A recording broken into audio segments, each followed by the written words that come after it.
امتنعت عن الاجتياز ديال الامتحان لحقاش ملي مشيت للمدرسه تكون تكوين اخر في المنصه واسئله اخرين، وملي خرجوا الدراري منا قالوا لي كاينين اسئله اخرين. هناك مجموعه من المتغيرات التي ستطرأ على قطاع تعليم السياقه وخاصه امتحان رخصه السياقه.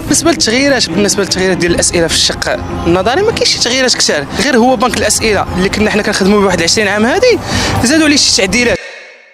كلكم ما تكونوش شفتوا الروينه اللي ناضت على البيرمي هاد الايام، حيت انه تبدل نظام الاجتياز بالاضافه للاسئله المطروحه في الامتحان. فرا اول وحدين دوزو نهار اثنين كلشي خرج كيقول عليه صعيب بزاف، لدرجه ان نسبه الرسوب فات 90%، كاين شي بلايص 100%. نسبه النجاح كانت جد قليله والنتائج جد ضعيفه. تبدات كتطلع في الايام المواليه او كيفاش النهار الاول كلشي ساقط، الايام المواليه بداو كينجحوا. نعرفوا الجواب. هادشي راجع النهار الاول طبيعه الاسئله اللي طرحوا عليهم اللي جاو بحال ما عندهم حتى شي علاقه بشي واحد باغي يتعلم يسوق ولا ياخذ رخصه. بحال واحد السؤال سولوه الا كنت انت على السكر كيفاش تحيد السكره ديالك.